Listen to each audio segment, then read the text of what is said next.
Hello, bonjour, buenos días, sabah el khair. Welcome to Media for 1325. Journalists and Peacebuilders unite to advance women, peace, and security worldwide. My name is Katrina Leclerc. I'm the program director at the Global Network of Women Peacebuilders, and I'm very, very privileged to be with you here today and be your moderator.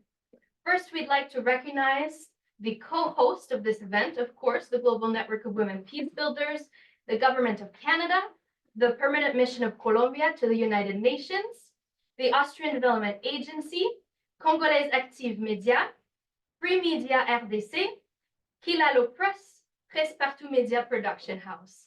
Thank you. This has been a very collaborative effort over the years, and we're very excited to hear from our journalists from across the world and all of our wonderful partners.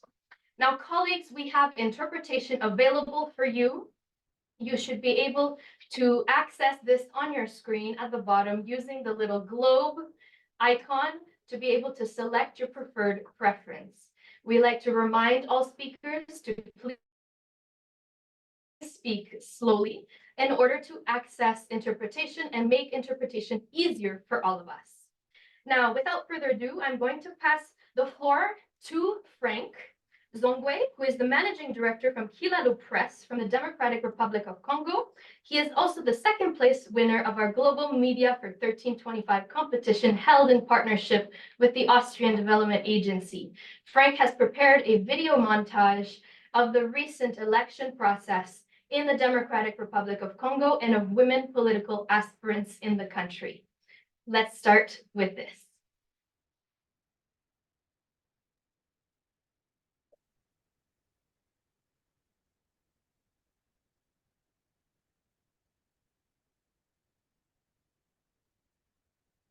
It seems as though we cannot hear the sound.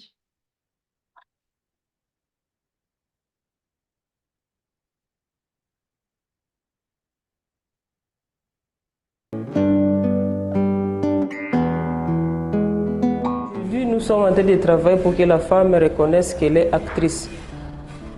Donc, avec l'agenda paix sécurité, tout le monde est concerné. Et nous nous sommes dit, si les femmes ne prennent pas la sécurité au sérieux, c'est parce que peut-être elles n'ont pas accès à des grandes réunions, elles sont clouées à la maison et d'autres encore affirmées dans les coutumes, mais au moins il y a déjà un pas qui a déjà commencé.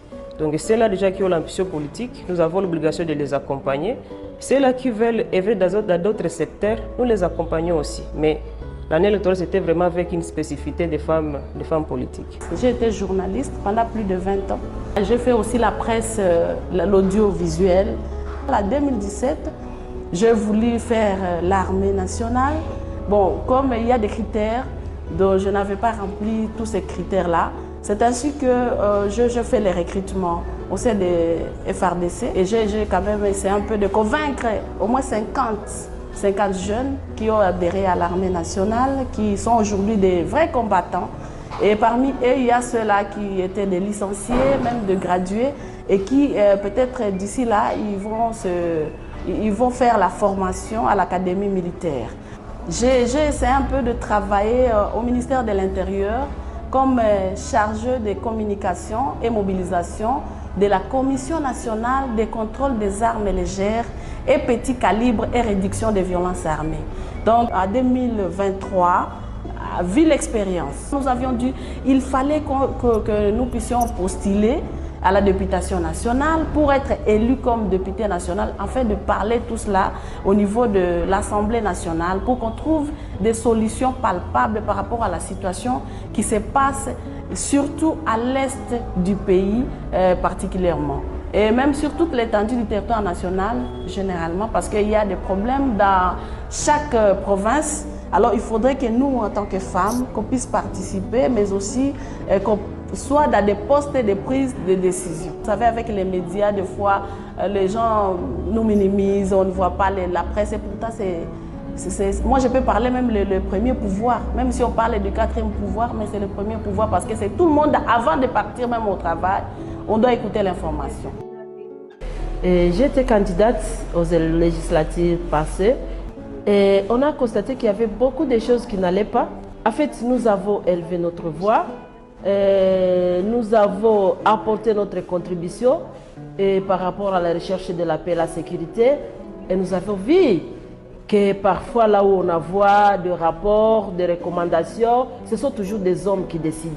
Et parfois vous avez des rapports dans les tiroirs. Et voilà, nous avons postulé, nous avions une vision. Il y a des gens qui sont tués chaque jour.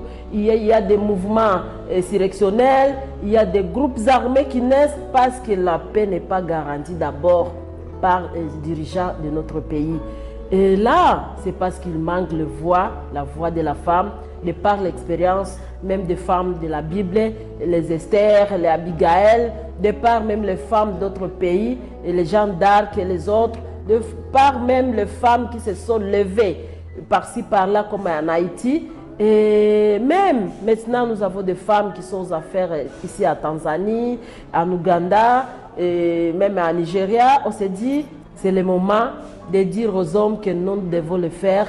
Et nous pensons qu'avec vous comme alliés, la presse, vous allez nous aider. Si, dis-moi, vous êtes là très nombreux, beaucoup de choses vont changer. L'amélioration des conditions de vie des populations vont changer parce qu'ils auront l'information, la vraie. Avec l'expérience que nous avons eue sur le terrain, on a aussi compris beaucoup de choses. Je peux dire, je voulais contribuer là où les hommes ont échoué. État que conseiller communal, il y a nos enfants qui traînent dehors, il y a les fasers qui dorment dehors et qui fait les actions vraiment trop dangereuses. J'étais là aux élections pour lutter un peu contre ça aussi. État que femme, je voulais contribuer vraiment avec ça. Parce que les enfants là, on peut l'éduquer, on peut aussi ajouter quelque chose pour qu'ils puissent arrêter un peu la violence. Ces femmes candidates, nous sommes avec elles. Parce que moi aussi j'ai été formée en matière électorale, comment battre campagne, comment communiquer, quand, où, comment et pourquoi. Depuis que les élections ont commencé, en ville de Butembo et territoire de Béni, on n'avait jamais eu une femme passée. Sauf le premier mandat avec une femme qui était au niveau de l'Assemblée provinciale. Mais vous allez voir, nous avons eu au moins 2 femmes. Butembo ville, et la femme a été la première. Et à Lubero, une femme. Et en territoire de Béni, une femme provinciale. Donc même si on n'a pas eu le pourcentage que nous on voulait, mais on a eu quand même les 3 femmes à ces élections. Donc vous sentez que ces 3 femmes doivent travailler fort pour tirer ces semblables femmes politiques qui sont dans la course.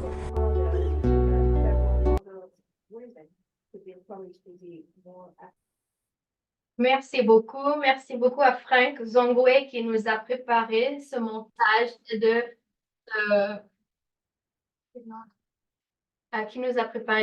justement des femmes artisanes et politiques qui sont en RDC. Now next, I would like to welcome Ambassador Arlene Tickner, the Deputy Permanent Representative of the Colombian Mission to the United Nations. Le cedo la palabra, embajadora.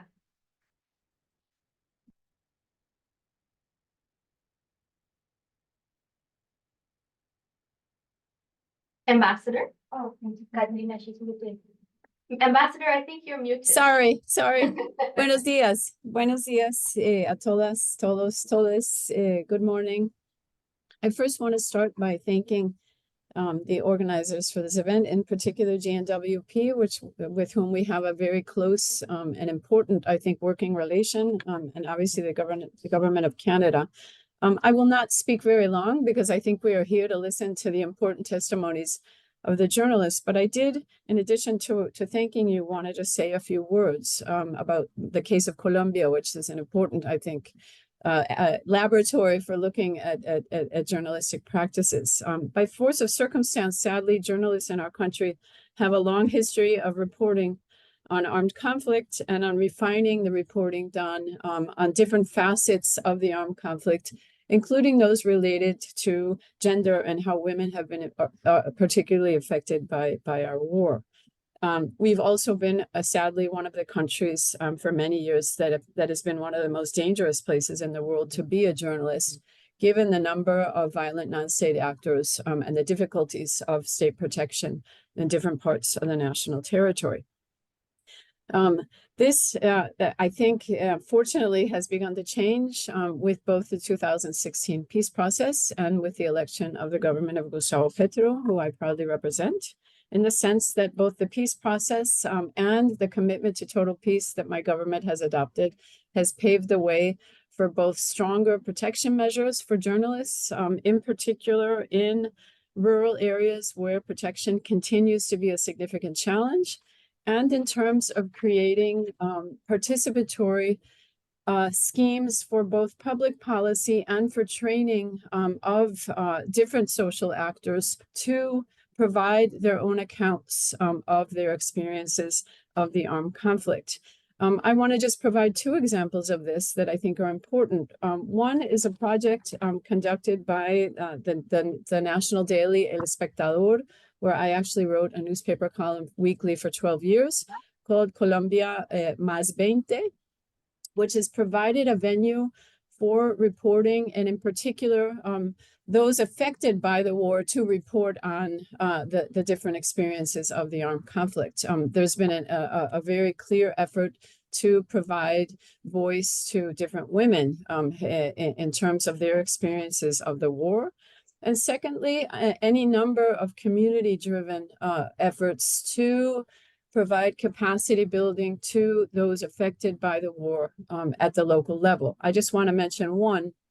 It's a very interesting project called Mi Historia that the university that I have been affiliated to, most recently Universidad de Rosario, hosted, in which youth, both demobilized youth and youth at risk of being recruited by armed actors, have been provided training in order to provide their own reporting on different facets of their lived experiences. This includes, obviously, a very strong focus on girls and a gender-sensitive lens in terms of their experience of the war. Just finally, there's any number of local radio stations that have been created and funded as a result of the peace process in order to provide demobilized actors, including women demobilized combatants, to provide reporting as well on their lived experience. So I think in sum, this points to positive experiences in terms of how we go about creating more robust ways of accounting in sensitive and meaningful ways on women's and youth's experiences of wars such as that which Colombia has experienced. So thank you very much, and I look very forward to hearing all of the different presentations. Wonderful. Muchas gracias, Embajadora Tickner. We're very grateful for the collaboration, a very close collaboration with the government of Colombia, and we are excited for what this means in terms of the engagement with media practitioners. Now I have the pleasure of turning the floor over to our colleagues here in the room. First, I'd like to introduce Ms. Athena Agelonitis, who is the Senior Program Advisor on the Peace and Stabilization Operation Program from Global Affairs Canada. Over to you, Athena. Thank you, Katrina. Esteemed colleagues and partners in peace, good morning, good afternoon, and good evening to all. Canada is a strong supporter of the Global Network of Women Peacebuilders, GNWP, and we are honored to be co-sponsoring this event. It is with great enthusiasm that I welcome you all to Media for 1325, Journalists and Peacebuilders Unite to advance WPS worldwide. Firstly, I extend my heartfelt appreciation to GNWP and all esteemed partners who have collaborated to convene this gathering. Today, we gather in hybrid format, bridging physical and virtual spaces, symbolizing our commitment to inclusivity and accessibility. This unity is especially important as we stand at a critical juncture in our collective journey towards achieving gender equality and sustaining peace globally. Canada recognizes the pivotal role that journalists and media practitioners play in driving forward the implementation of WPS resolutions and fostering inclusive peacebuilding efforts. Indeed, journalists and media practitioners are not merely observers. They are catalysts for change, wielding the influence to shape narratives, challenge stereotypes, and drive transformation. Yet, as we acknowledge the immense potential of the media to effect positive change, we must also confront the stark realities of underrepresentation and marginalization within news cycles. The statistics speaks volumes. Women and young women in all of their diversity remain underrepresented as news subjects and sources, perpetuating a narrative that erases their agency and contributions to peace and security efforts.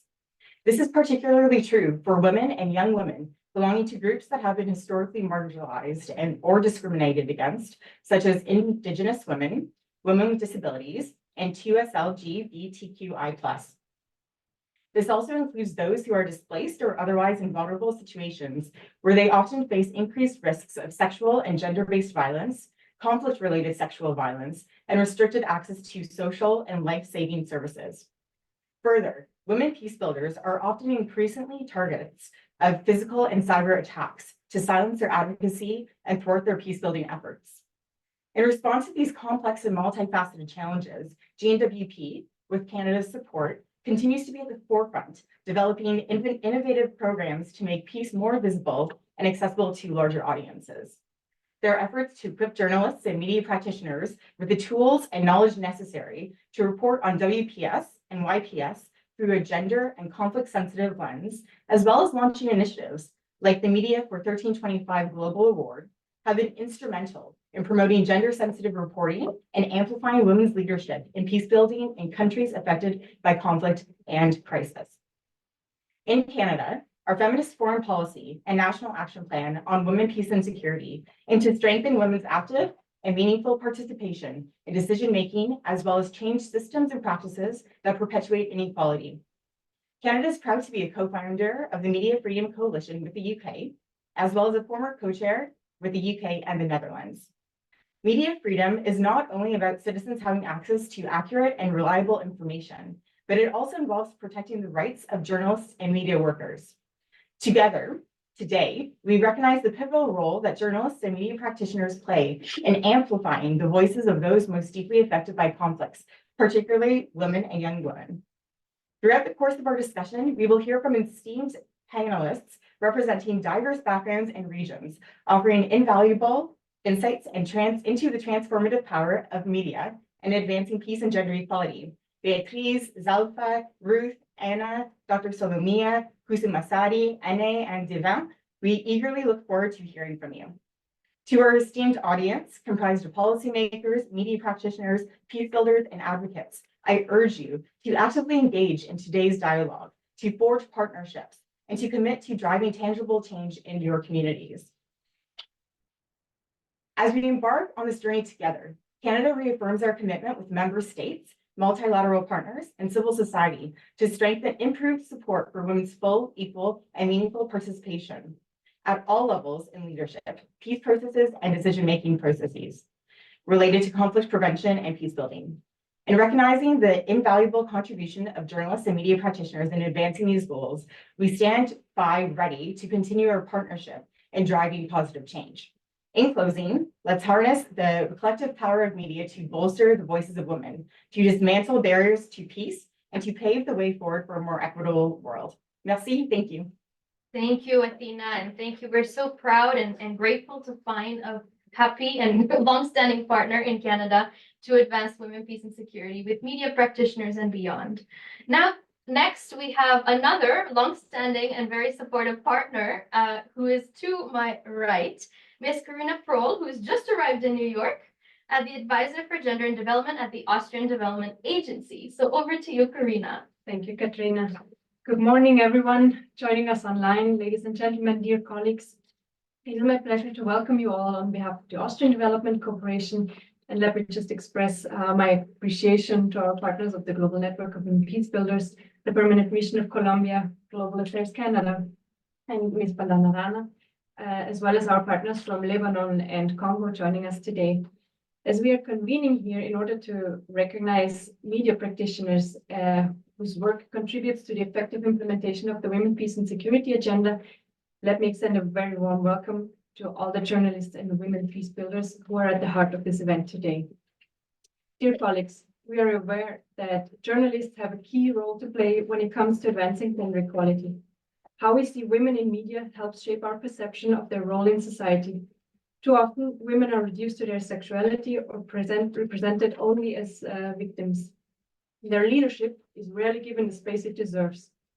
This also applies to the WPS agenda, as we have seen how journalism plays a pivotal role in societies that are affected by or emerging from conflict by promoting narratives of peace and dialogue, challenging negative stereotypes, countering misinformation, as well as building trust. But at the same time, we must ensure gender-responsive and intersectional approaches in all peace-building measures to ensure the safety of journalists. In any context, but especially in the proximity of crisis, the safety of journalists is an essential condition for the realization of free and independent media, which ultimately is the backbone of a democratic society. It is an unacceptable reality that female journalists face even more distinct risks in their work, and that new dimensions, such as cyber violence, pose new threats to journalistic work. We must therefore double our efforts to guarantee that women journalists' experiences and concerns are addressed effectively and their space to work in a sovereign manner is protected. The Austrian Development Corporation is proud to have been supporting the global network of women peacebuilders in their work with journalists for many years. As part of this cooperation, trainings on women, peace and security and gender-responsive reporting have reached over 200 professionals. It has been an enriching experience to see the diverse, courageous, and creative work that has come out of this network. Today, we have the opportunity to hear from a number of these media practitioners whose work has given visibility to women's crucial role in humanitarian responding, preventing conflict, building resilience, as well as sustaining peace. Let me conclude by saying that Austria is grateful for your exemplary and dedicated efforts in furthering the WPS agenda and changing the perception of women peacebuilders. We are convinced that the bridges you build with your media have great potential to contribute to sustainable peace and security. Thank you very much. Thank you so much, Karina. And again, we're very grateful for the continued collaboration with the Austrian Development Agency. Now, colleagues, we've been hearing from us over here, but we came together this morning, afternoon, evening, depending wherever we are, to hear from these wonderful journalists who are paving the way and have been so committed to advancing the women, peace, and security resolutions. And so without further ado, I'd like to welcome our keynote speaker, the winner of the first ever Global Media for 1325 award, Ms. Beatriz Valdez Correa, an independent journalist from Colombia. Beatriz, a ti.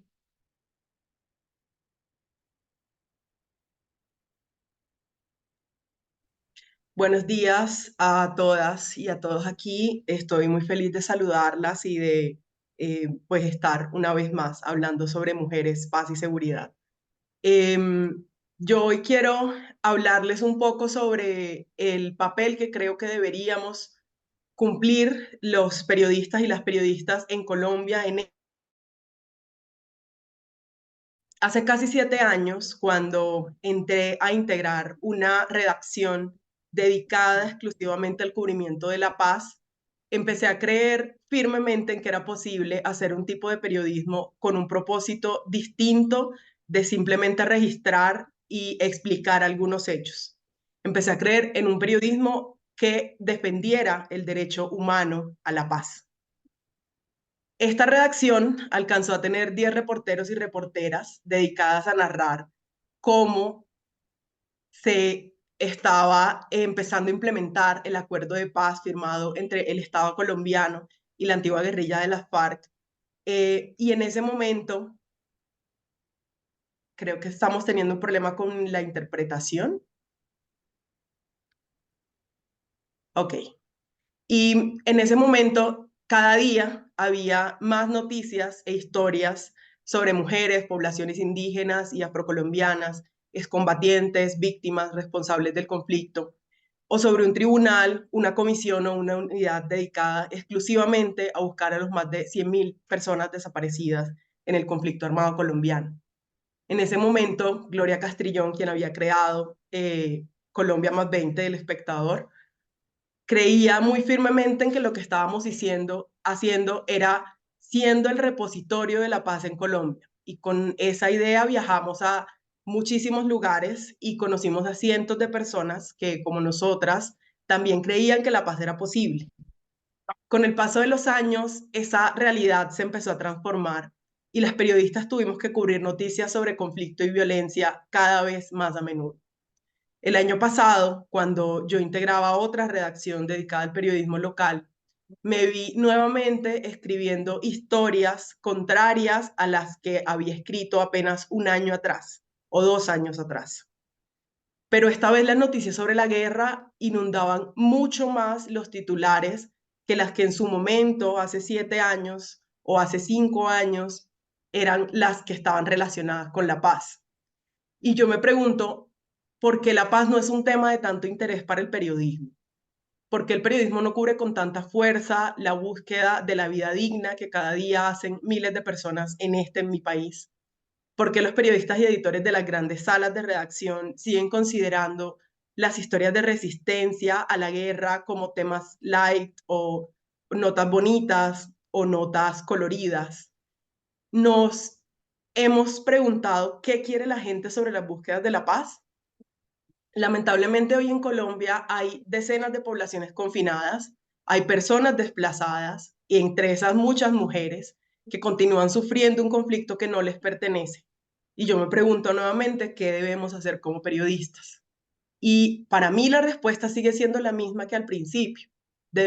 No debemos dedicarnos a reportar noticias sin reflexión, que muchas veces no hacen más que azuzar la violencia. Y por el contrario, tenemos que explicar y reportar las historias que muestran la complejidad de lo que estamos viviendo los civiles y cuáles son los clamores de esas personas, pero con mucha responsabilidad, y creo que defendiendo el derecho humano a la paz. El periodismo de paz en este momento en Colombia es más necesario que nunca. Estoy segura de que aquí en mi país, pero también en otros muchos lugares, muchos colegas piensan eso. Algunos de ellos son mis amigos y este encuentro creo que es la confirmación de que alrededor del mundo hay personas, periodistas comprometidos con narrar y potenciar las voces de las mujeres constructoras de paz y víctimas de los conflictos, así como de quienes exigen y proponen soluciones pacíficas a estos conflictos.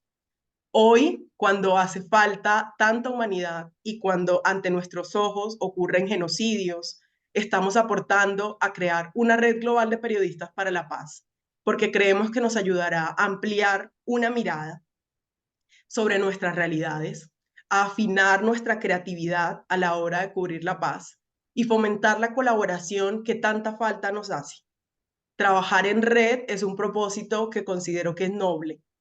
Es ofrecer nuestro corazón a algunos desconocidos para lograr un propósito más grande que es vivir en paz.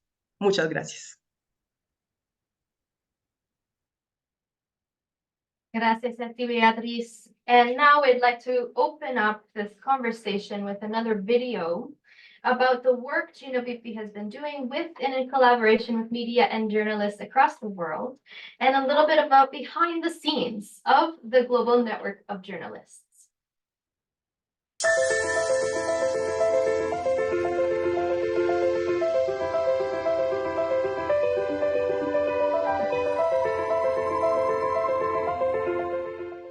The Global Network of Women Peacebuilders is a coalition of over 120 women's groups and civil society organizations in more than 40 countries experiencing violent conflicts and humanitarian crises.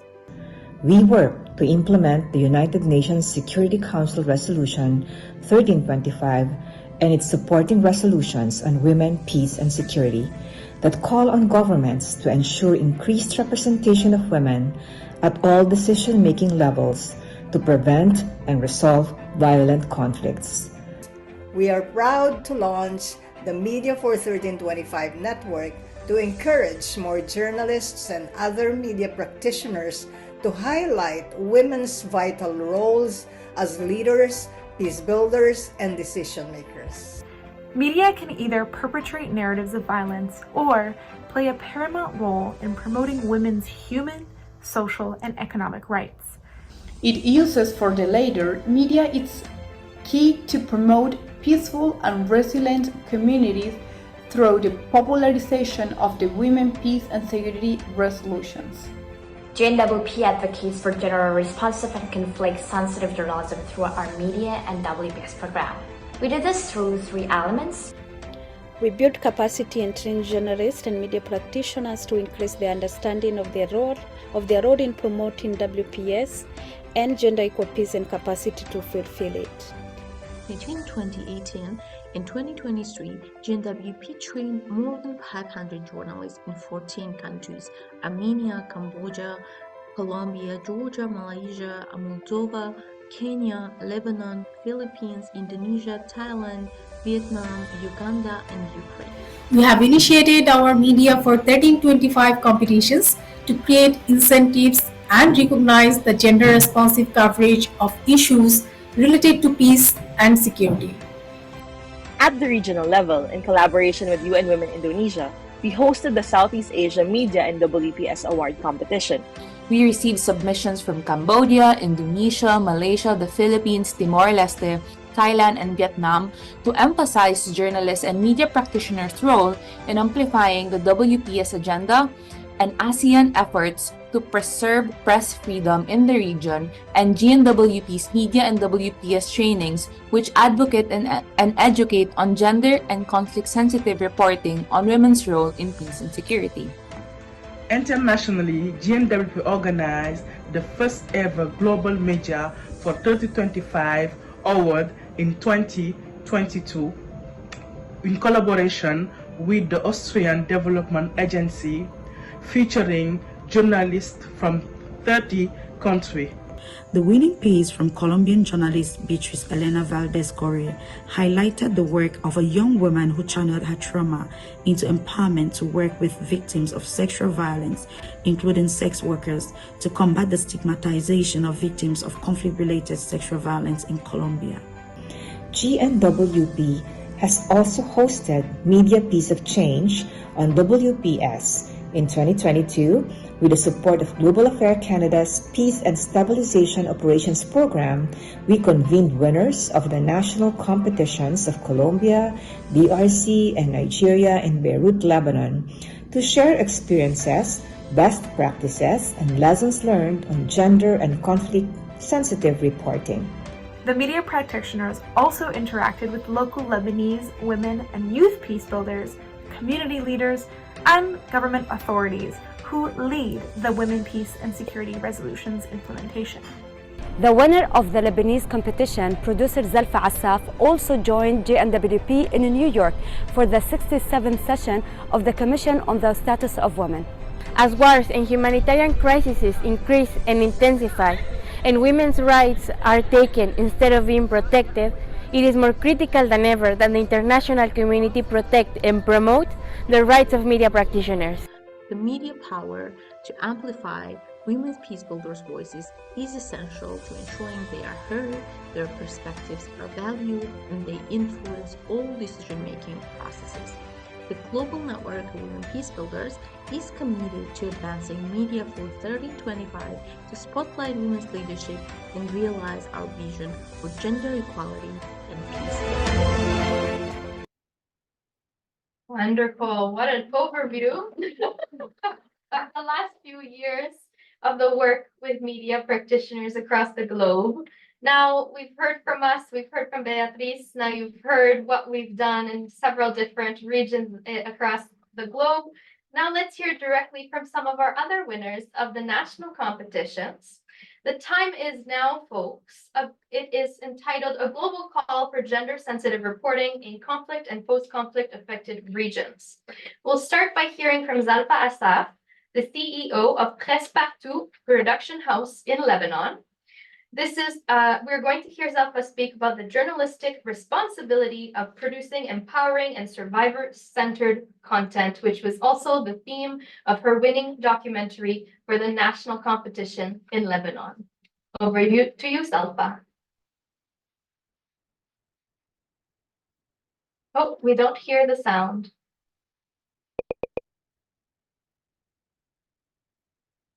Is Zalfa Assaf. I am a Lebanese journalist and documentary filmmaker.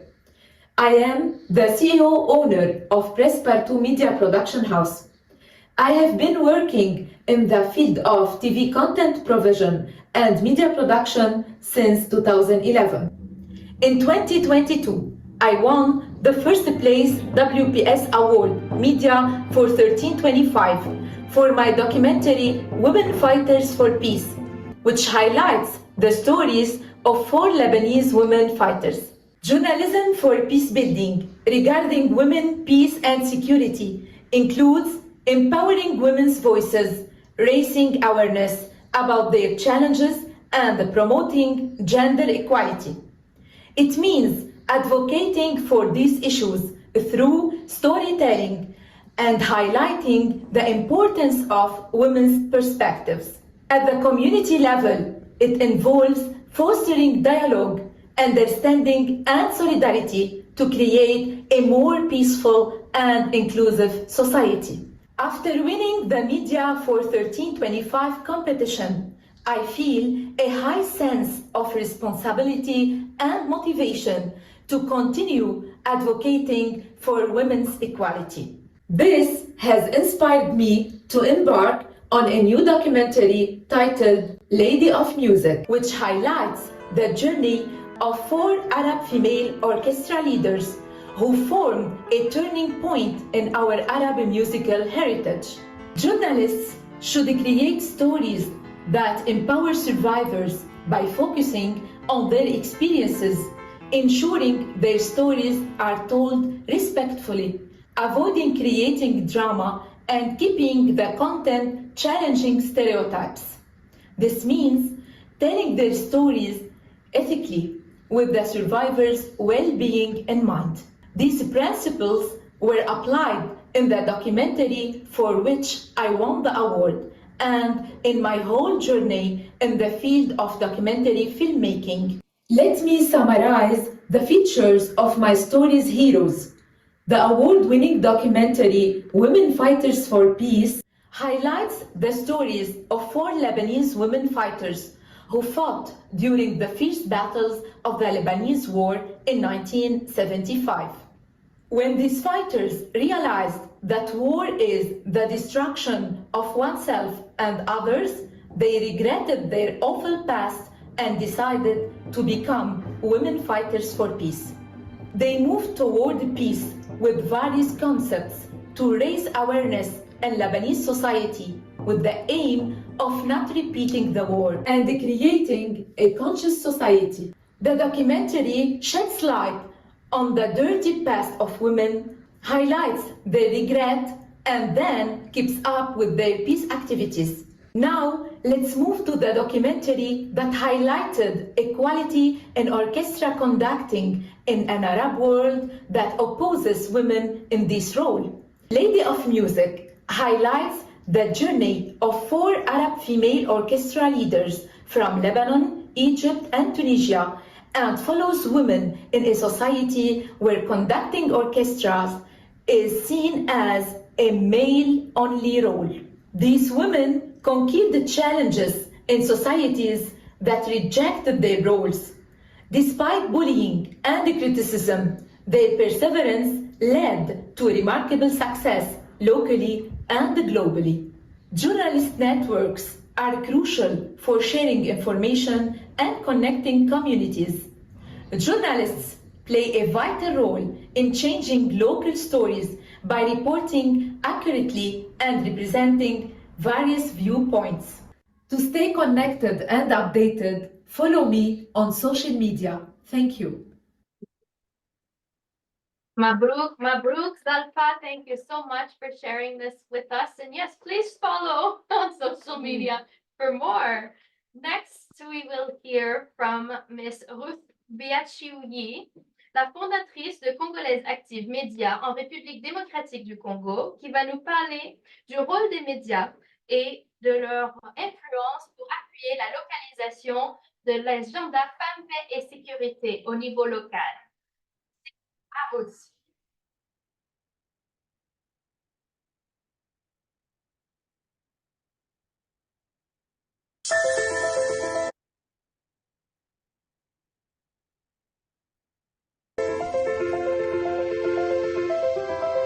Je suis Ruth Biachini, je suis au Kasaï oriental, province du centre de la République démocratique du Congo. Je suis licenciée en sciences de l'information et de la communication, option communication des organisations. Je suis journaliste.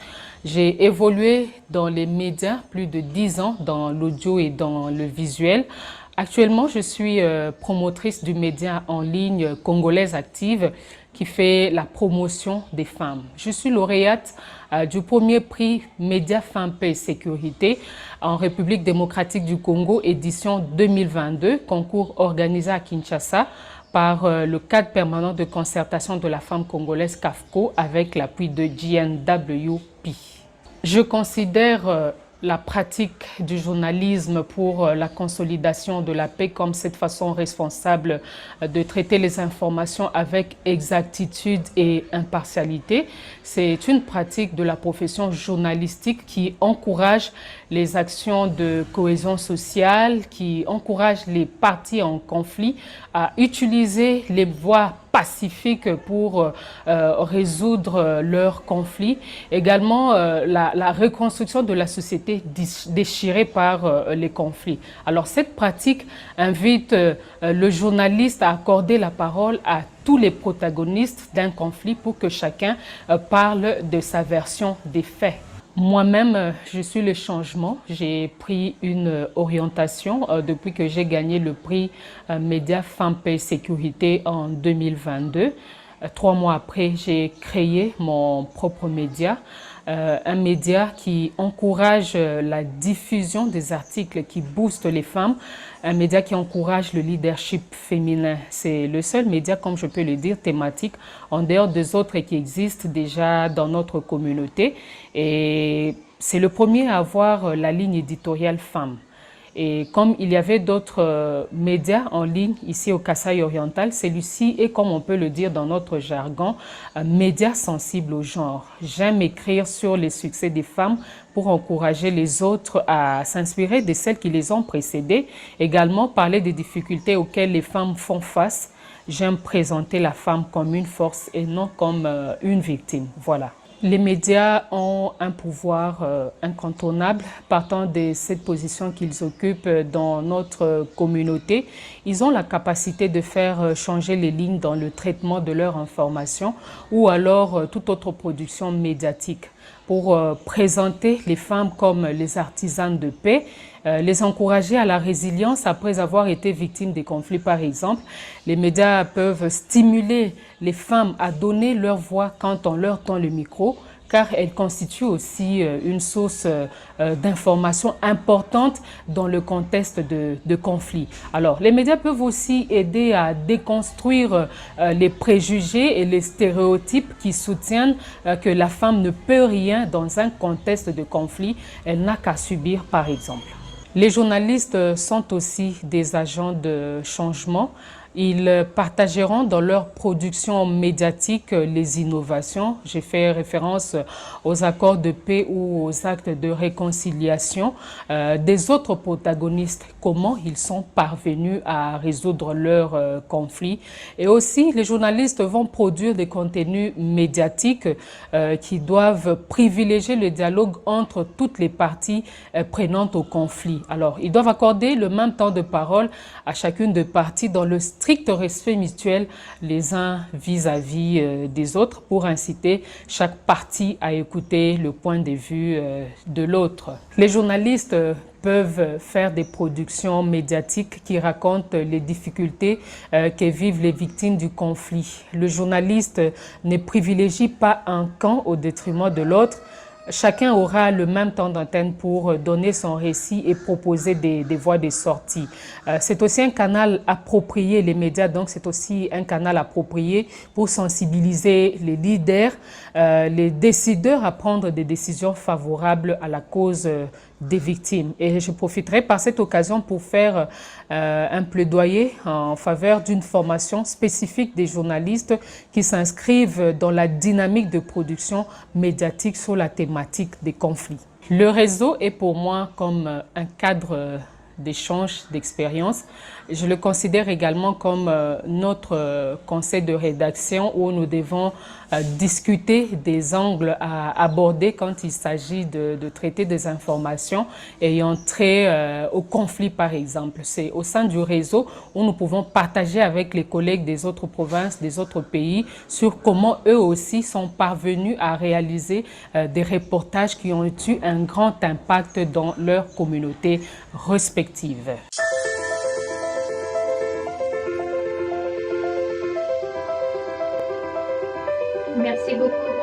ce partage et pour votre dévotion à cette idée de créer un média à Bujimaï dans la province du Kasaï oriental pour localiser davantage les résolutions par paix et sécurité. Colegas y colegas, yo voy a presentar a Ana Mena Lobo, la comunicadora social y periodista, narradora de trayectorias de Colombia. Ella va a compartir de la colaboración con periodistas emergentes por crear conciencia de las agendas Mujeres, Paz y Seguridad y Juventud, Paz y Seguridad. A ella la palabra.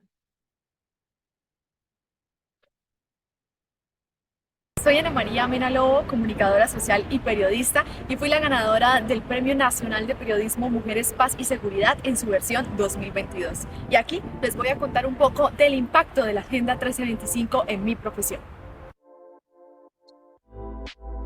La Agenda 1325 significa para mí un compromiso desde los diversos actores sociales de la sociedad, claramente incluyendo ese compromiso estatal, pero también para nosotros pues significa esa oportunidad de reconocer, de visibilizar las formas también en que las mujeres pues construyen paz desde sus territorios, desde sus comunidades y por supuesto no solamente las cosas buenas sino también esas debilidades y dificultades por las que pasan las mujeres, claramente desde un enfoque interseccional y un enfoque diferencial.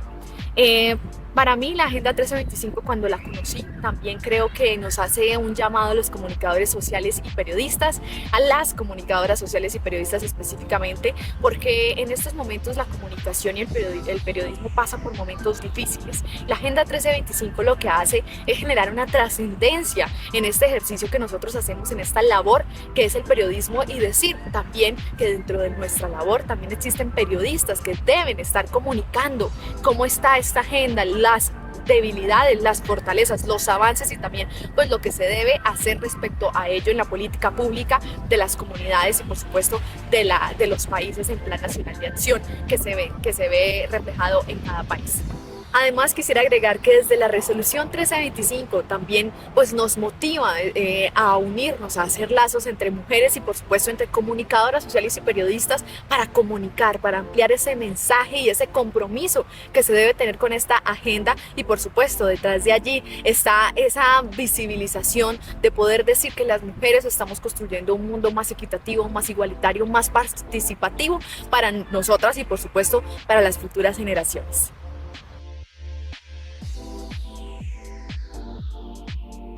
Después de mi viaje de intercambio de paz a Beirut, Líbano, me di cuenta de la necesidad, primero, de la creación de una red global de periodistas desde un enfoque diferencial y un enfoque interseccional para poder fortalecer esas narrativas de acuerdo desde la comunicación, de acuerdo con la Agenda 1325 y pues todos sus avances a nivel global.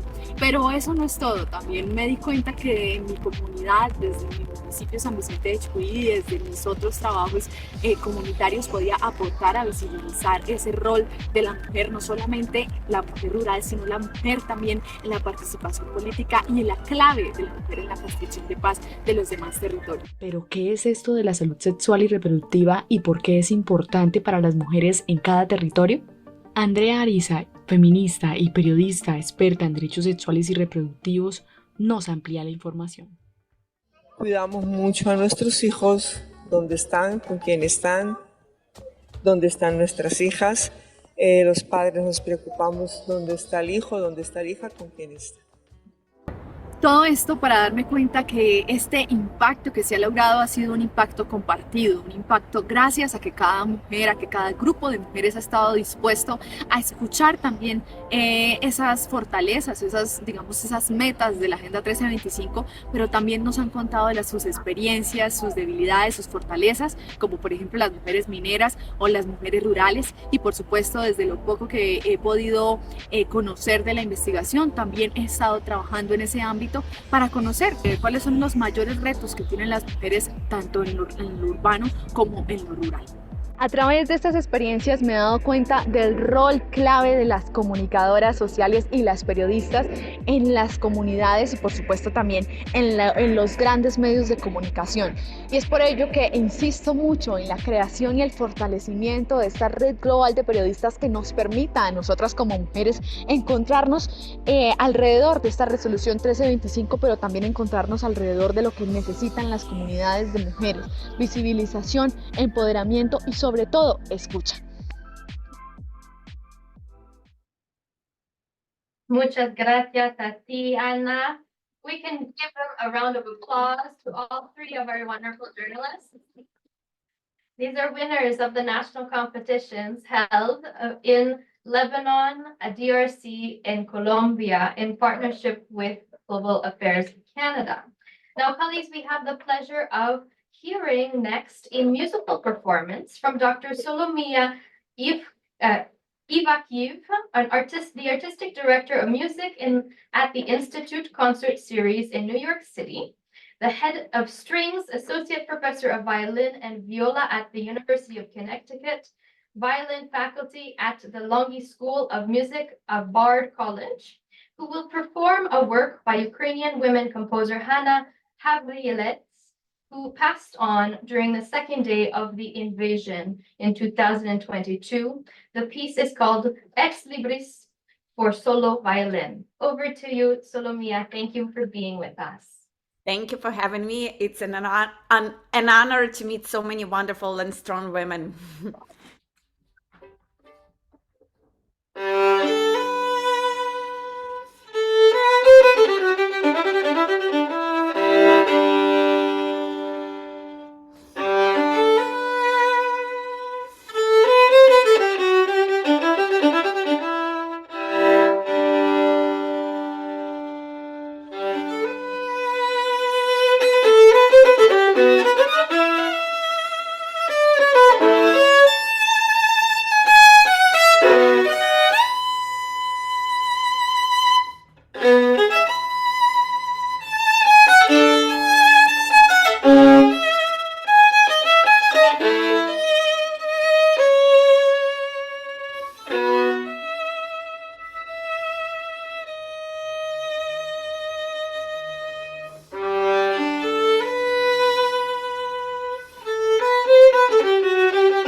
Thank you very much. Thank you so much for sharing this with us and helping us honor Ukrainian women and youth peace builders who have been suffering the brunt of this invasion since now over 2 years. Thank you so much, Solomia, for sharing this with us today. Дякую. Thank you. Now, colleagues, we're going to pass the floor over to our second session. The session is entitled, We Will Keep Publishing Stories, Promoting Gender and Conflict-Sensitive Journalism and Highlighting the Work of Media Practitioners Against Adversity. Now, we are going to change the order a little bit because one of our panelists is having some connection difficulties, but nonetheless, we will hear from her. And so I'm going to pass the floor to Ambassador Arlene Tickner from Colombia to ask our first question to Kusuma Sari, who is our winner from Indonesia. And Kusuma Sari, you can introduce yourself once you start answering the question from Ambassador Tickner. So over to you, Ambassador. Thank you so much. Before I ask the questions, let me please just recognize the presence of Beatriz Valdez and Ana Maria Mena, my two compatriots who have been speaking and honored. I'm tremendously honored to be in this space with you and deeply respect your work.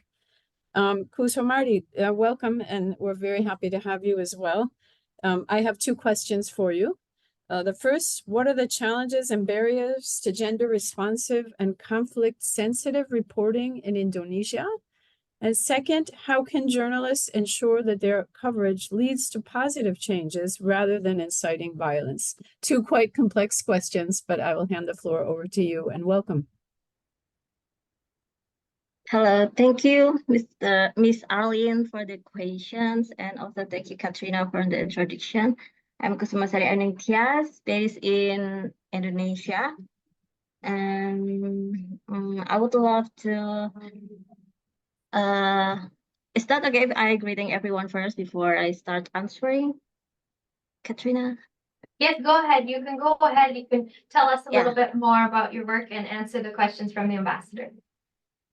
Oh, okay, yeah. I would love to express my gratitude first to Global Network of Women Peacebuilders, or GNWP, the Government of Canada, Australian Development Agency, the Permanent Mission of Colombia to the United Nations, Congolaises Actives Médias, Media RDC, Kilalo Press, Partout, and all of the distinguished participants. Thank you for having me today and to answer the question from Ms. Arlene about the challenge and barrier for journalists to gender responsive and conflict sensitive reporting in Indonesia. Here I will highlight 2 points as the most crucial aspects in my view as challenges and barriers for journalists in Indonesia for gender responsive and conflict sensitive reporting. First, we call it as the glass ceiling phenomenon. For your information, Indonesia is not exempt from the patriarchal culture deeply rooted for centuries, where women hold the second position to men. There are unwritten yet binding limitations or standards. While many female journalists are actively involved in a world that is synonymous with masculinity, there are few who hold the top positions or key on policy-making position. As a result, much reporting is often seen through a masculine lens. That's the first. And the second is, it is very limited sources. Like the challenge don't stop there, as reporting stories with gender sensitivity and conflict sensitivity. Creating gender balance reporting itself is very difficult. It's particularly difficult, especially in national security issues. Most sources from government institutions, police and militaries with speaking rights is limited because they should hold important positions. And meanwhile, there are not many women in such positions. So therefore, the solution is to address this by seeking female sources from outside government institutions, such as from NGOs or CSOs. But however, these are typically observers, researchers, or practitioners, not decision makers. And for the second question, about how do we journalists ensure that the news we create has a positive impact rather than triggering new problem or inciting violence. First, the reporting should be comprehensive. Background and event information should be complete, not fragmented. Second, fact-checking, confirmation, and verification, which are very essential from both sides, either victims and perpetrator sides. Third, avoiding provocative titles that will lead to discredit either party.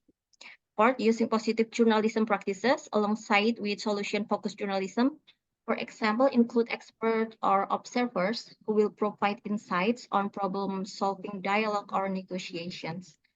And five, but this is I think this is the most important, that applying journalistic ethical codes, because actually everything is already written there. Okay, thank you. That's all from me.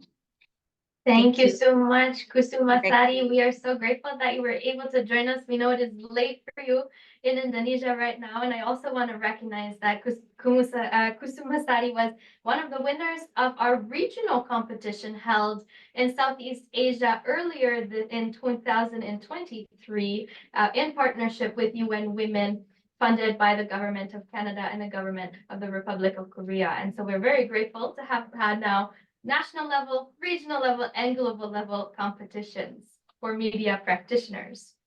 Maintenant, sans plus tarder, je vais passer la parole à Athéna pour poser la question à notre gagnant, notre lauréat du deuxième prix national en RDC, qui est Dibet Sirimwami, qui est basé dans l'est de la République démocratique du Congo. À toi, Athéna. Merci, bonjour, bon après-midi, messieurs et dames. J'ai deux questions pour vous. La première, pourquoi est-il important d'impliquer les hommes et les garçons en tant qu'alliés de l'égalité de genre dans le contexte de l'engagement avec les médias? La deuxième, quel est le rôle des médias dans l'évolution des discours de le rôle des femmes dans les enjeux de paix et de sécurité? Merci.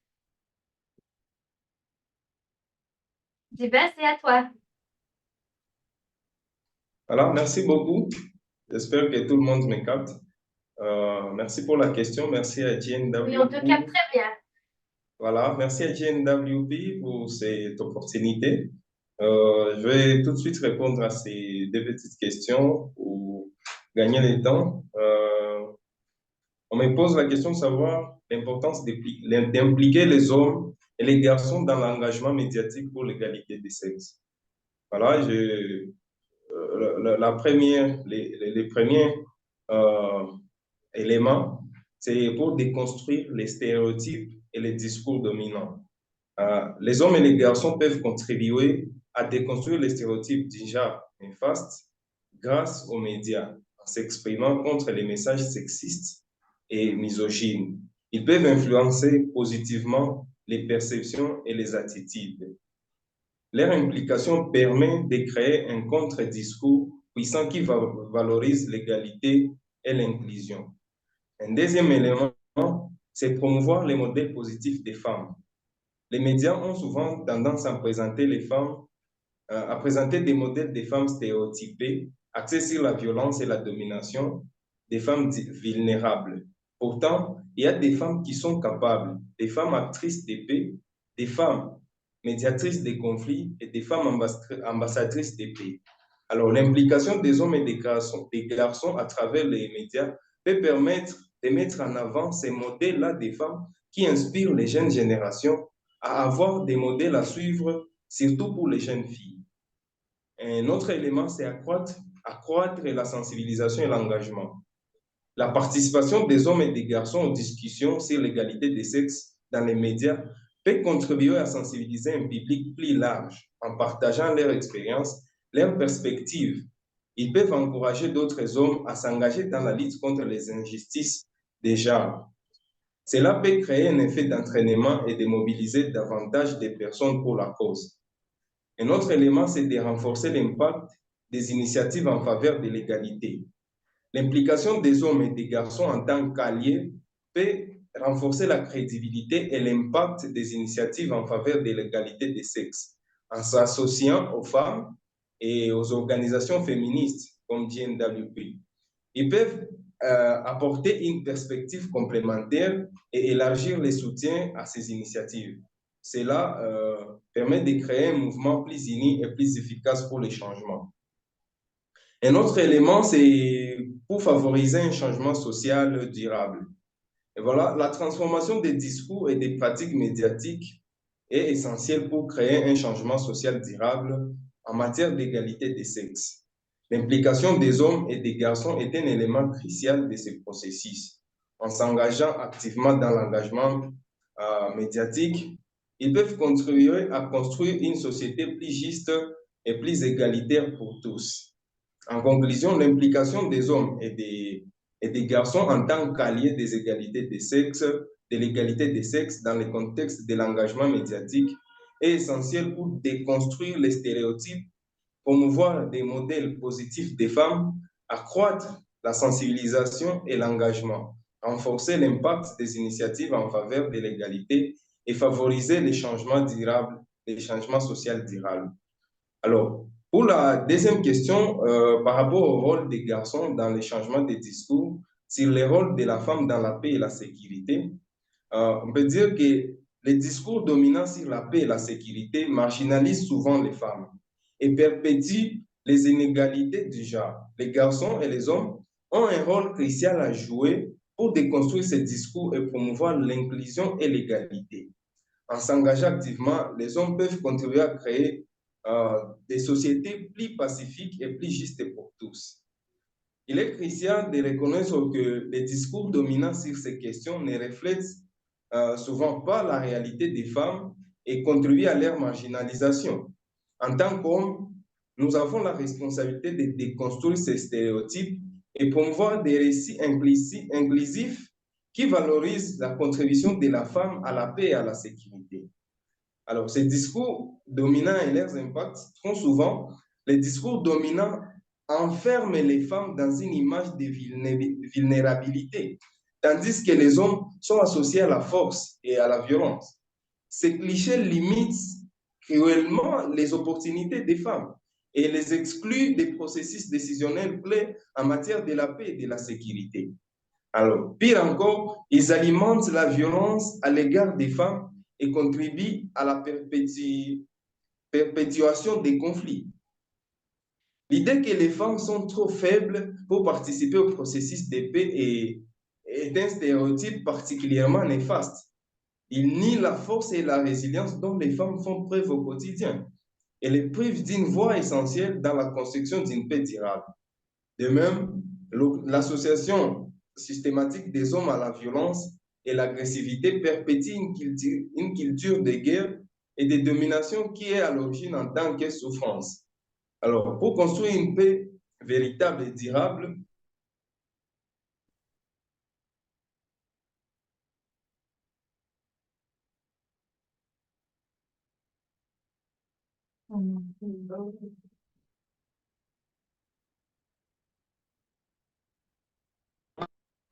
des politiques. Oh, Divin, tu as coupé? On t'a perdu? Je n'ai pas coupé. Pendant 10 secondes. Voilà, merci. J'étais en train de finir. Je disais, pour construire une paix durable, véritable, il est crucial de défier et de déconstruire ces stéréotypes du genre. Cela passe par la sensibilisation et l'éducation, mais aussi par la mise en place des politiques et des pratiques concrètes qui favorisent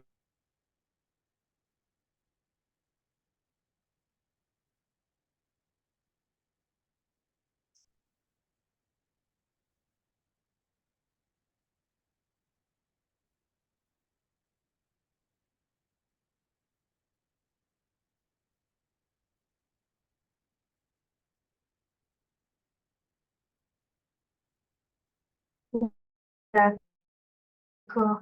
Because we've lost Divine again, we're going to hopefully have Divine join us back or unfreeze in a moment. But we'll pass the floor now over to Karina, who will be asking a question to Ene Oshaba, the winner of the national competition held in Lebanon, not in Lebanon, in Nigeria.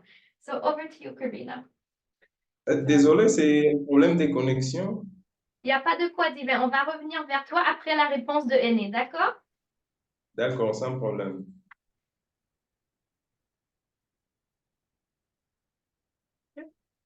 Hi, Ene. I was wondering if you could outline a bit what are the key elements the contemporary media is missing when covering conflict or crisis in Nigeria or even worldwide.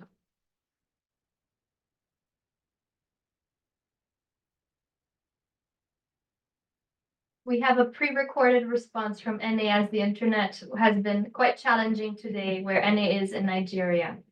So let's hear what she has to say.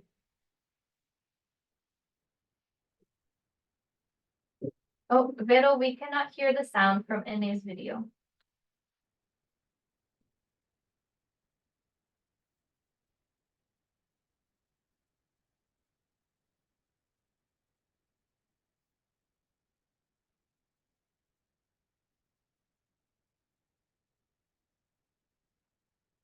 And folks, as we figure out the sound situation with NA's video, I want to iterate our thanks to all of those who are joining us virtually, especially our media practitioners who are operating in such difficult and challenging contexts. They continue to be shining lights, of course, among media practitioners who are promoting peace, but also being incredibly resilient with even trying to join this Zoom today. And so I want to express our deepest gratitude for the continued commitment to be and share this space together. Now, hopefully NA's video is back on the screen, so I hope we can hear what she has to say in response to Karina's question. Still no sound.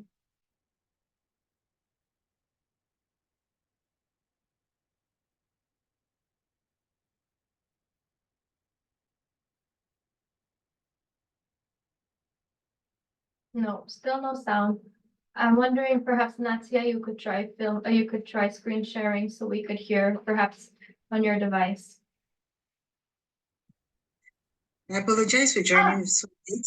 We hear now. But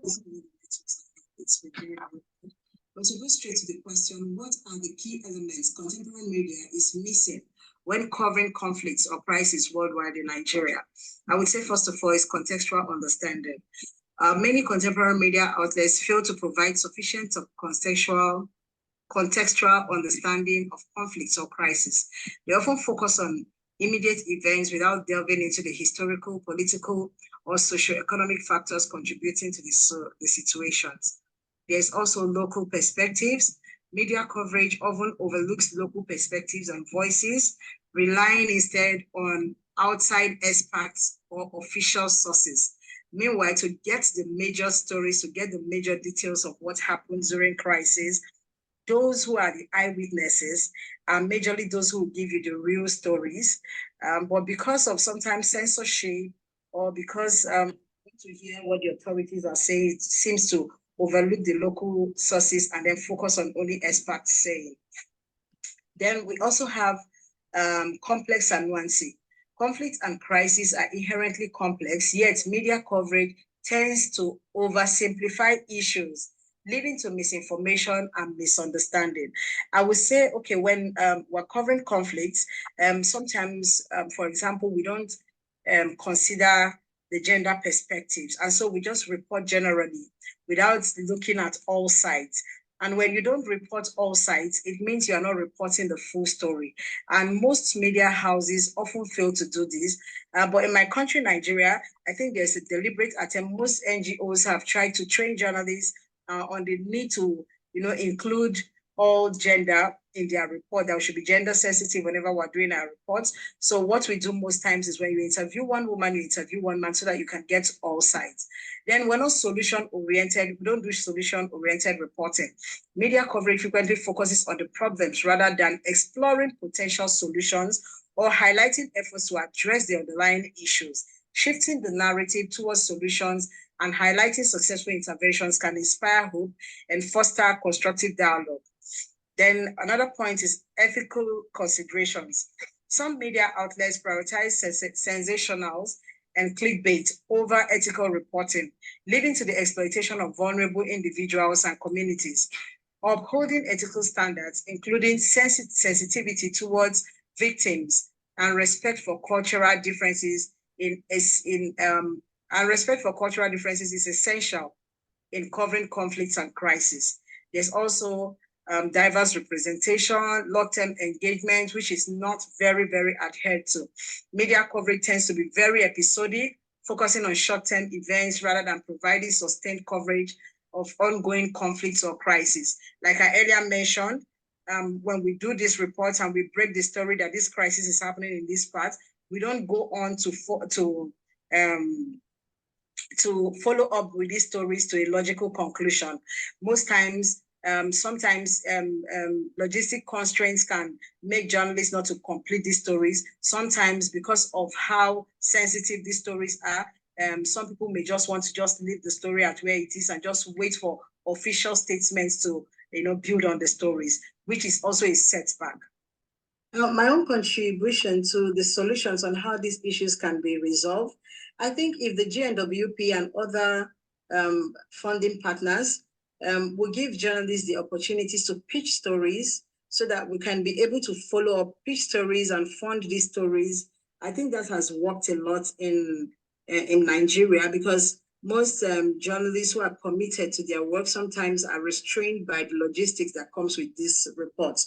So if we're allowed to pitch stories and these stories are funded, and you know that you're not looking for the means to get to where you're going to get the stories from, and you're not looking for the means, to the gadgets to do this work, I think it will go a long way in ensuring solution-based journalism when it comes to crisis, and particularly when it comes to reporting women, peace, and security. Perfect. Thank you so much to Ene. And again, this is a brilliant example of the difficulties and challenges that journalists overcome to be able to get these stories, their perspectives, and share and showcase the work that they do. Now, I know that Divin cut off and that Kusu Masari may have one final recommendation to share.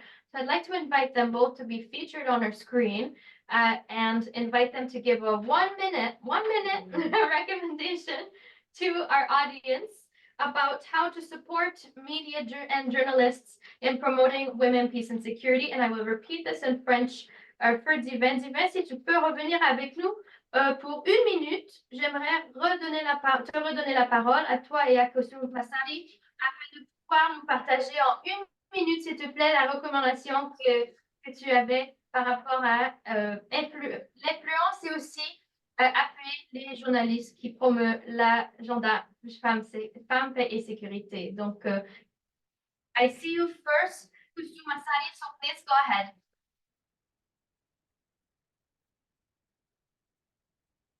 Oh, we don't hear you. Yeah, sorry. Thank you, Katrina, for the opportunity. Yeah, I have several recommendations that I suggest to the stakeholders to strengthen the media on reporting the gender sensitivity and conflict sensitivity issue. The press board has to make a regulation or policy that the editorial team should have a 50-50 portion of men and women. This is to encourage greater representation of women in leadership positions within the media industry, including editorial board, management, or decision-making positions. Second, I would like to suggest invest in training and capacity building programs to address the challenges faced by journalists in reporting gender-sensitive and conflict-sensitive issues.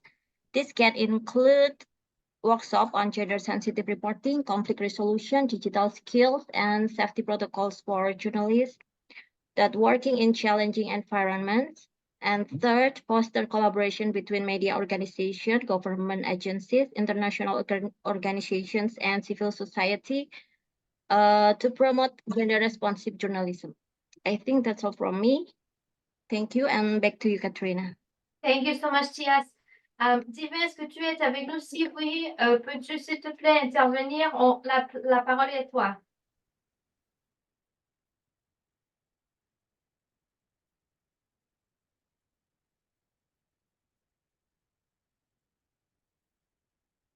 D'accord. Donc, time is running short, so we will move on. We will, before closing remarks, which I'm sure will be absolutely fantastic, we have a video from the journalist. Je suis là. Ah, Divin is here. Donc, Divin, en 1 minute, s'il te plaît, tes recommandations pour promouvoir l'agenda paix et sécurité en collaboration avec les médias. Voilà, merci. Avant la recommandation, est-ce que je pouvais finir, si vous permettez? Et puis, je donne ma recommandation. Voilà, merci beaucoup. Alors, pour la dernière question que j'étais en train de répondre avant que la connexion ne puisse couper, j'étais en train de dire que les hommes peuvent s'engager de plusieurs manières pour changer les discours sur la paix et la sécurité. Ils peuvent commencer d'abord par s'éduquer sur les questions du genre et les impacts des stéréotypes, en devenant aussi alliés actifs des femmes et soutenir leurs initiatives est essentiel. Donc, les hommes peuvent promouvoir les politiques et les pratiques inclusives qui valorisent la contribution des femmes, soutenir les femmes dans leur leadership et leur participation au processus de paix est crucial. En occupant des positions de pouvoir, les hommes doivent utiliser les influences pour faire avancer l'égalité des sexes. Voilà, c'était ça pour finir avec la deuxième question. Alors, comme recommandation pour faire avancer l'agenda femmes, paix et sécurité, en tant que journaliste, on aurait proposé qu'il y ait des programmes d'éducation et de sensibilisation sur les questions du genre, sur la contribution de la femme dans la paix, mais aussi des campagnes de plaidoyer pour la participation des femmes dans les instances de prise de décision, mais aussi des projets de mentorat et de leadership pour les femmes et les journalistes, mais aussi former les journalistes sur la résolution 1325 et les résolutions connexes à la que nous sommes là en train de travailler sur ces questions-là des résolutions 1325, mais il y a d'autres résolutions connexes sur lesquelles on ne s'intéresse pas souvent. Et pour la 1325, ils sont peu nombreux les journalistes qui ont une idée et on a du mal souvent à faire des reportages sur ces sujets. Mais aussi, il y a les manques de moyens financiers qui causent que on reste concentré seulement dans la ville. Pourtant, à l'intérieur, dans les villages, dans les territoires, il y a aussi des femmes qui contribuent à l'agenda 1325. On a été dernièrement chez les femmes autochtones dans les territoires décalés au Sud Kivu. On a compris qu'il y a des femmes autochtones qui connaissent la 1325. Et là, ils te disent que la 1325, c'est quand son mari aussi l'associe avant de prendre une décision.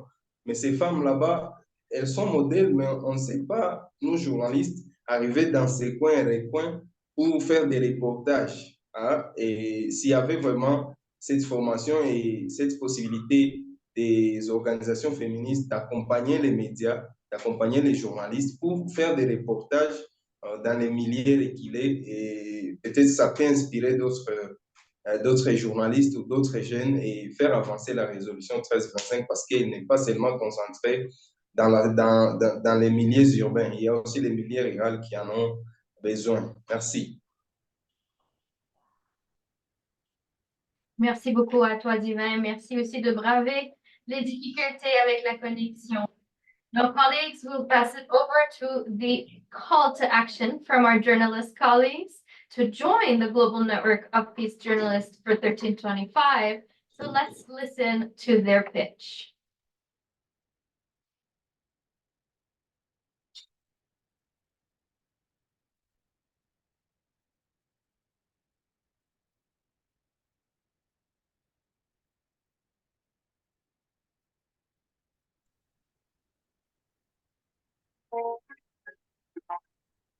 La Red Global de Periodistas es una red impulsada por periodistas que busca establecer una agenda informativa para la paz.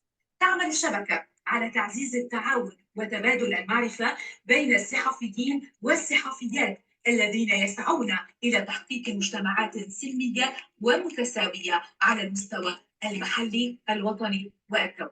La promotion de l'agenda femme, de la paix et de la sécurité est un engagement partagé. Et nous, en tant que journalistes, nous avons la responsabilité de diffuser des récits de paix et d'égalité. Nous vous invitons à vous joindre à nos efforts pour démanteler les systèmes oppressifs et réaliser l'égalité de la paix pour tous. J'ai rejoint les réseaux pour promouvoir la paix. Create a multilateral space for storytelling, dismantle gender stereotypes, combat fake news in order to foster collaboration and solidarity. Y por supuesto, construir un mejor futuro para el periodismo de paz.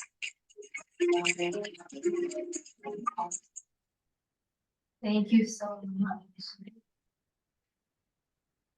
We hope you will be able to join in this network of journalists committed to advancing women, peace, and security. And now to close us off, without further ado, we have our board chair and vice chair of the CDOC committee, Ms. Bandana Rana, with closing remarks. Thank you. Thank you so much, Katrina.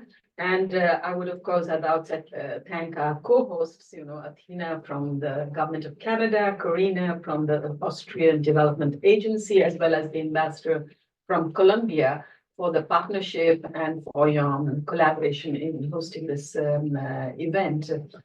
I come from a journalism background, so this is very relevant, I think, because I worked as a broadcast journalist for 20 years in Nepal. But the fact that I just want to share a little bit, when I attended the Fourth World Conference in Beijing in 1995, I was a young broadcast journalist, not realizing the power or the need for women in the media to be empowered and capacitated and what power they could hold. So it was the Beijing conference which revealed to me how if women working in the media get together, they can make a difference. And as you know, the Beijing had one of the critical areas of concern, which is women in media, and there were two objectives: increasing women's participation in the media in decision-making positions, and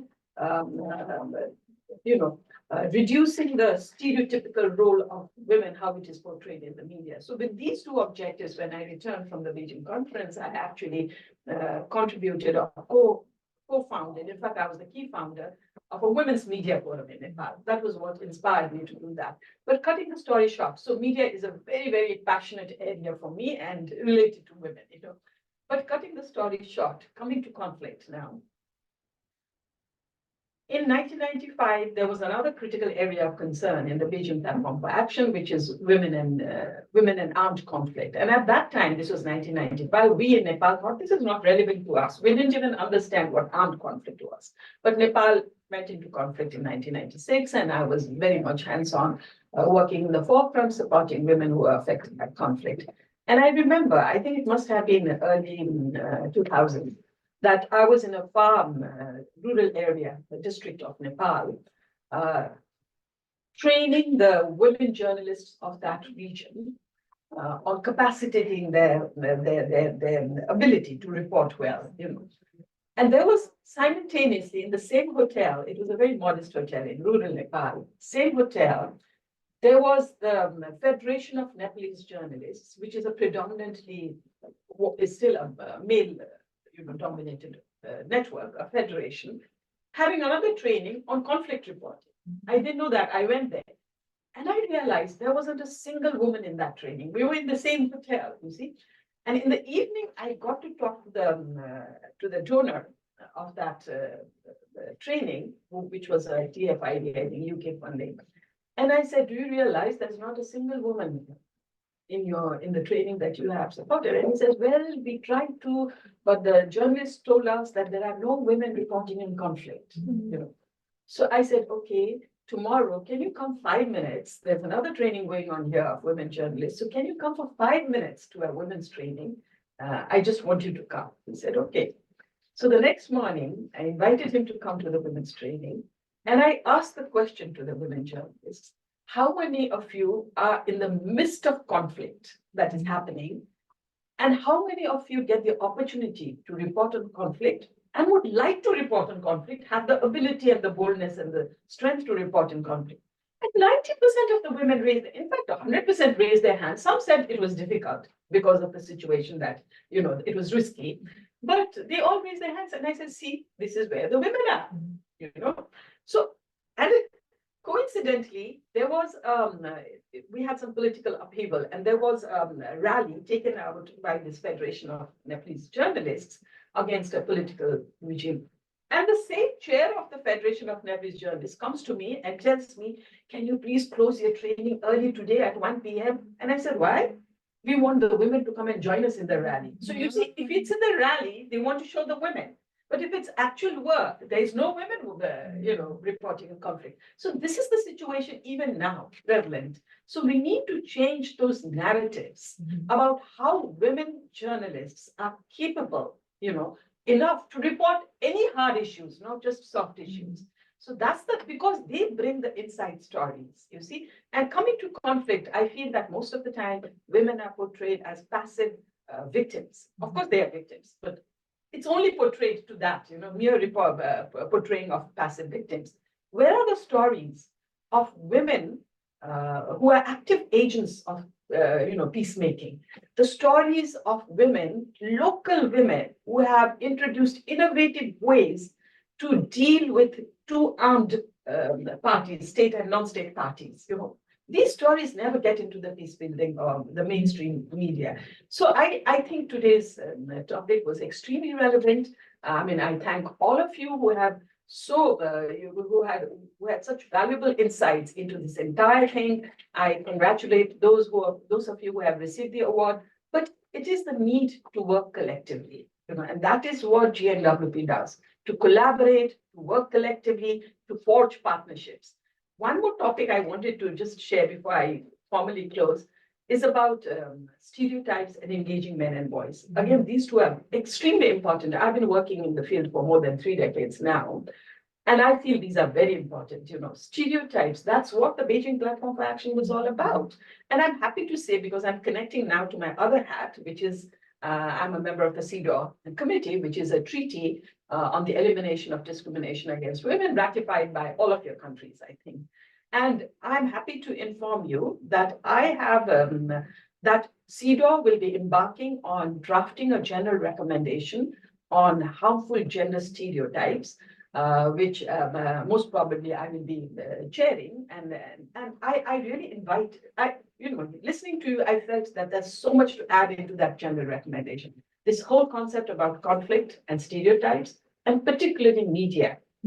So please be alert, know about CEDAW, and give in your inputs. Of course, we at GNWP will always be there and see how we can build synergy with other international mechanisms, including CEDAW as well.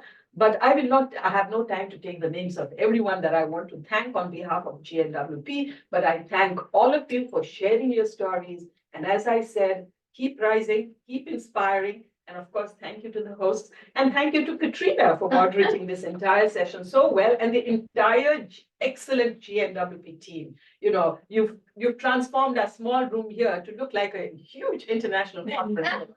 So thank you so much. Thank you, everyone. I think that's it. And we close this session. Thank you. Thank you so much, Vandana. Again, thank you to everyone. There are so many people behind the scenes who have enabled this and have worked blood, sweat, and tears and poured much love into today's session. And of course, big congratulations to our journalist friends. We are with you, we are behind you, and we are excited to continue to work with you. Thank you. Gracias. Merci beaucoup. Shukran ktir.